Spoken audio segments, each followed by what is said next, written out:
Baik teman-teman, saat ini perkenalkan nama saya Eliezer Pandairot. Saya dari Universitas Politeknik Negeri Manado, jurusan Teknik Elektro.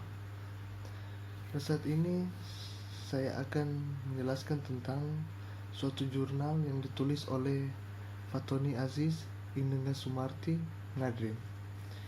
Yang jurnal ini dirilis pada Juli sampai Desember 2009 mengenai analisis kerugian daya pada saluran transmisi extra high voltage di PT PLN Persero Penyaluran dan Pusat Pengaturan Beban Jawa Bali Regional Jawa Tengah dan Daerah Istimewa Yogyakarta Unit Pelayanan Transmisi UNGRAN.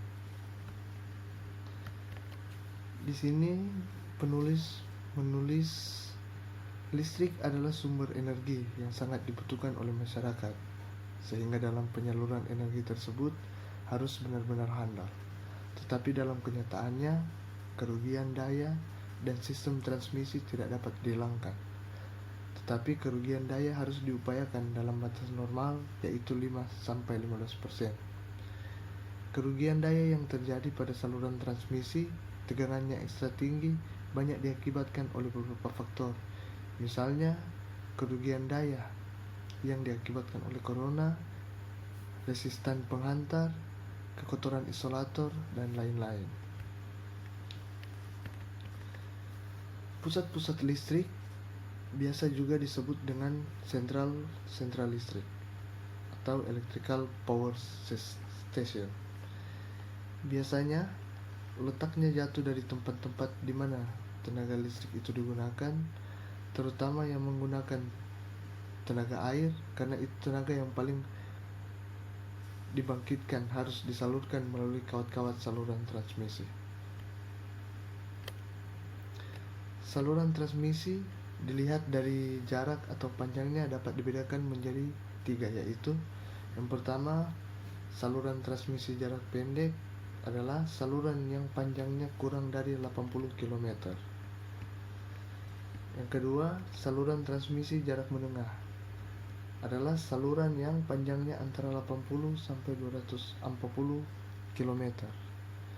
Dan yang ketiga, saluran transmisi jarak jauh adalah saluran yang panjangnya lebih dari 240 km. Pada jurnal ini, penulis menemukan inti masalah. Berdasarkan uraian di atas, maka permasalahan yang akan diamati adalah sebagai berikut. Yang pertama, beberapa besar kerugian daya pada saluran transmisi tenaga listrik, beberapa besar kerugian corona pada saluran transmisi tenaga listrik, dan beberapa besar selisih tegangan yang terjadi pada antara tegangan pada pangkal penerima dan tegangan pada uncung penerimaan.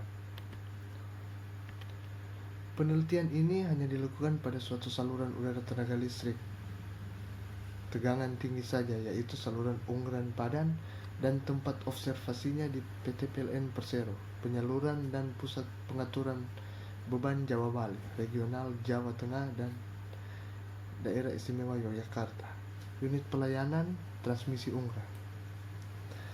Analisis hanya menghitung resistan, reaktan, transmisi, impedan, faktor daya, besar tegangan pada pangkal penerima, besar tegangan pada uncung penerima, rugi daya, daya penerima, serta efisiensi transmisi.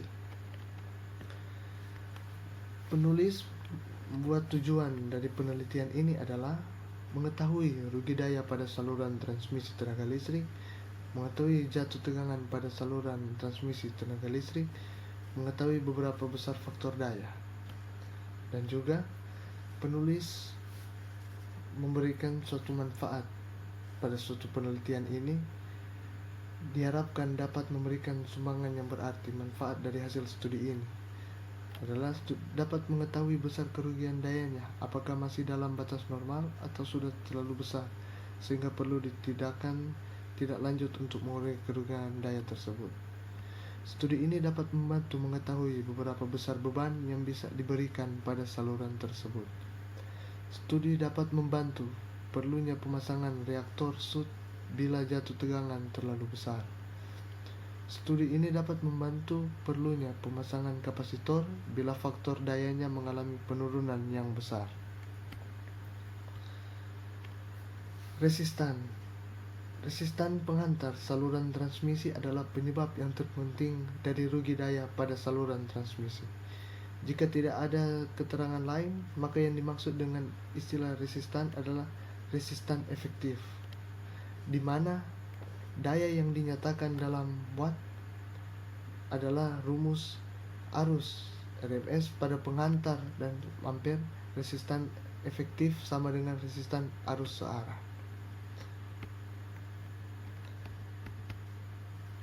Induktan saluran.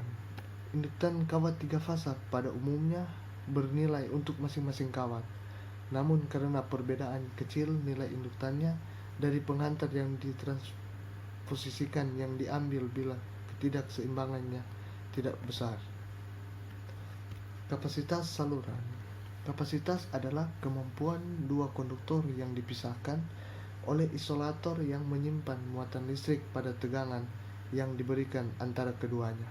Bila pada dua konduktor yang terpisah oleh jarak tertentu dialiri arus listrik, maka akan terbentuk flux elektromagnetik dan dua konduktor tersebut berfungsi sebagai kapasitor. Jatuh tegangan. Jatuh tegangan pada saluran transmisi adalah selisih antara tegangan pada pangkal pengirim dan tegangan pada ujung pengirim tenaga listrik. Pada saluran bolak-balik, besarnya tergantung pada impedan dan admitansi saluran serta pada beban dan faktor daya. Jatuh tegangan relatif dinamakan regulasi tegangan. Hilang daya dan daya guna transmisi. Hilang daya atau rugi daya utama pada saluran transmisi adalah hilangnya daya resistan pada penghantar. Di samping itu, ada hilang daya korona dan hilang daya kebocoran isolator, terutama pada saluran tegangan tinggi. Hilang daya resistan. Hilang daya resistan untuk saluran 3 fasa, 3 kawat, untuk saluran transmisi yang pendek, pada saluran panjang, di mana arus pemuat diperhitungkan. Berikutnya, hilang kebocoran pada isolator. Isolator mempunyai hilang daya dielektrik dan hilang daya kebocoran pada permukaannya. Resistan isolator dan permukaan isolator yang bersih besar sekali. Nilainya menjadi sangat berkurang menjadi beberapa ohm saja bila permukaan menjadi kotor. Karena isolator tersebut terpasang di daerah-daerah industri atau tepi laut. Bila tegangan tinggi diterapkan pada isolator ini, sebuah lapisan permukaan yang lembab menguap dan penimbulan busur api setempat yang kemudian bertambah besar sehingga menimbulkan lompatan api untuk isolator gantung 250 mm yang dikotori berlaku rumus tegangan lompatan api. Konduktor bekas. Pada tegangan ekstra tinggi, yaitu tegangan di atas 230 kV, korona dengan akibatnya yaitu berupa rugi daya dan terutama timbulnya interferensi dengan saluran komunikasi akan menjadi sangat berlebih jika rangkaiannya hanya mempunyai sebuah komunikasi dan hanya mempunyai sebuah penghantar per fasa, dengan menggunakan dua penghantar atau lebih per fasa yang disusun. Dan hasil penelitian dan pembahasan. Data penghantar yang digunakan.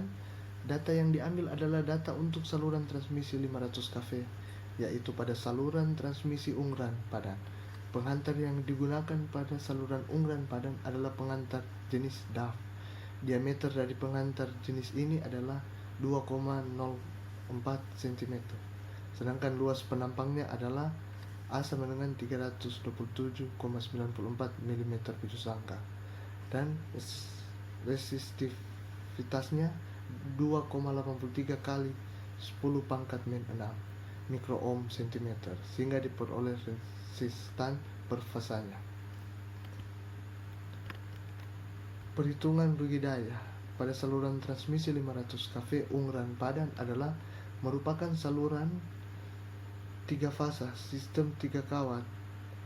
Pada setiap fasanya menggunakan 4 pengantar. Hal ini digunakan untuk mengurangi rugi daya dan diakibatkan oleh corona, dan terutama timbulnya referensi dengan saluran komunikasi akan menjadi sangat berlebihan jika rangkaiannya hanya mempunyai sebuah komunikasi dan hanya mempunyai sebuah pengantar per fasa.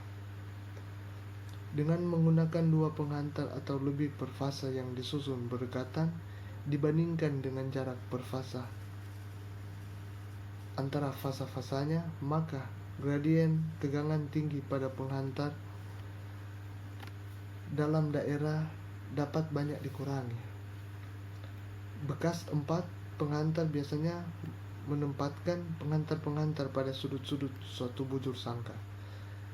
Keuntungan lainnya yang sama pentingnya yang diperoleh dari pembekasan ialah penurunan reaktan dan mengurangi efek corona.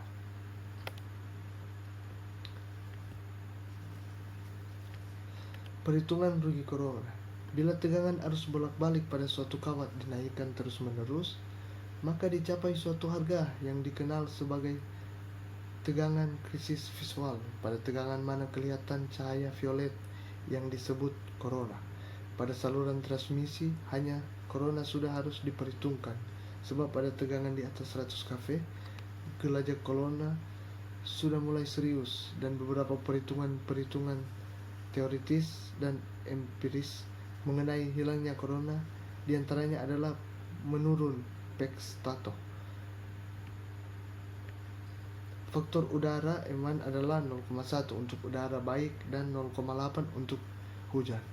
Suhu keadaan standar adalah 20 derajat Celcius dan tekanan udaranya adalah 760 mmHg. Faktor permukaan kawat. Kondisi permukaan kawat halus adalah 0,1 dan kawat lilit adalah 0,83 sampai 0,87. Jadi di sini penulis membuat suatu kesimpulan berdasarkan hasil analisa beban selama penelitian, maka dapat diambil kesimpulan sebagai berikut.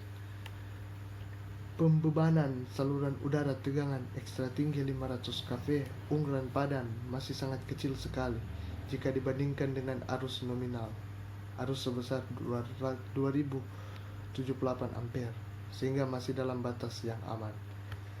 Nilai efisiensi saluran udara tegangan ekstra tinggi 500 kV Ungran Padan masih sangat baik sekali karena rata-rata mendekati 100%. Jatuh tegangan yang terjadi pada saluran udara tegangan ekstra tinggi Ungran Padan rata-rata masih sangat kecil sekali karena masih di bawah standar, yaitu antara 5% sampai 15%. Kerugian daya utama pada penghantar untuk saluran udara tegangan ekstra tinggi 500 kV masih sangat kecil sehingga tidak perlu adanya penggantian atau perbaikan alat dan bahan pada saluran tersebut. Kerugian daya yang diakibatkan oleh corona pada saluran transmisi tegangan ekstra tinggi 500 kV Ungran Padan juga masih dalam batas yang normal sehingga tidak membuat kerugian daya. Penulis menulis sebuah saran melihat dari berbagai persoalan tentang kerugian daya pada saluran transmisi tersebut, maka dapat disarankan bahwa kerugian daya dapat saluran Ungran Padan masih sangat kecil sehingga dapat dibebani lebih tinggi lagi selama itu tidak melebihi kapasitasnya. Dan berikut ada beberapa daftar pusaka yang diambil oleh penulis, di mana ada Asri Mundar, Kuara 1993, buku pegangan teknik tenaga listrik. Tukur TS 1958, transmisi daya listrik.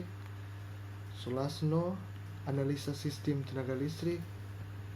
William JR 1990, analisa sistem tenaga listrik, Bandung Erlangga.